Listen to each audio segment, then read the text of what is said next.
যদি প্রয়োজন পড়ে তবে ইরানে ফের হামলা চালাবে ইসরায়েল। এমনকি আমেরিকা ও ইরানের মধ্যে চুক্তি সম্পন্ন হলেও হামলা করতে দ্বিতীয়বার ভাববে না তারা। ছুঁচো গেলার পর মধ্যপ্রাচ্যের শান্তি ফেরাতে ট্রাম্প যখন উঠে পড়ে লেগেছেন, সেই সময় স্পষ্ট ভাষার কথা জানিয়ে দেন ইসরায়েলের প্রধানমন্ত্রী বেঞ্জামিন নেতানিয়াহু। সম্প্রতি ইসরায়েলের এক সংবাদ মাধ্যমকে সাক্ষাৎকার দেওয়ার সময় ইরান ইস্যুতে নিজের অবস্থান স্পষ্ট করছেন নেতানিয়াহু। বলেন, ইরান যাতে পরমাণু অস্ত্র অর্জন করতে না পারে সেই লক্ষ্যে স্বাধীনভাবে কাজ করে যাবে ইসরায়েল। দেশের নিরাপত্তা নিয়ে কোনো আশঙ্কা তৈরি হলে ফের হামলা চলবে। যুদ্ধ প্রসঙ্গে নিজের যুক্তি স্পষ্ট করে নেতানিয়াহু বলেন, পরমাণু বোমার হাত থেকে আমরা নিজেদের দেশকে বাঁচিয়েছি, দুবার ইরানে ঢুকেছি, প্রয়োজন হলে তৃতীয়বারও তা করা হবে।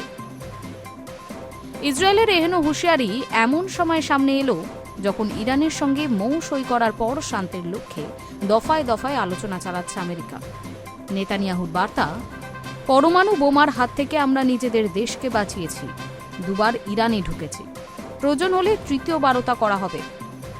নেতানিয়াহু আরও বলেন, ইরান ও তাদের বন্ধুদের বিরুদ্ধে ইসরায়েল যে অভিযান চালাচ্ছে তা শেষ হয়নি।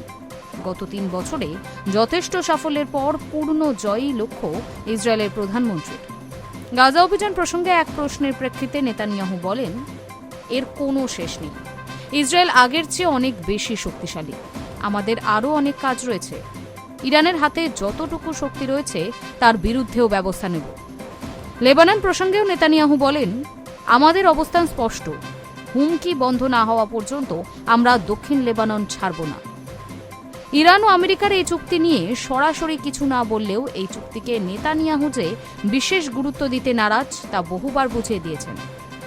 বারবার লেবাননে হামলার ঘটনায় ইসরায়েলের বার্তা স্পষ্ট যে ইসরায়েল কোনো চুক্তিতে নিজেদের আবদ্ধ বলে মনে করে না, যা ইরানের সামরিক বা পারমাণবিক সক্ষমতাকে অক্ষুণ্ণ রাখে।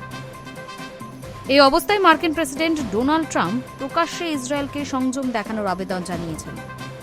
বলেছেন, উত্তেজনা বৃদ্ধি না করার জন্য। তবে নেতানিয়াহু যে এই সবকে বিশেষ গুরুত্ব দিচ্ছে না তা বলাই বাহুল্য। Hi news network.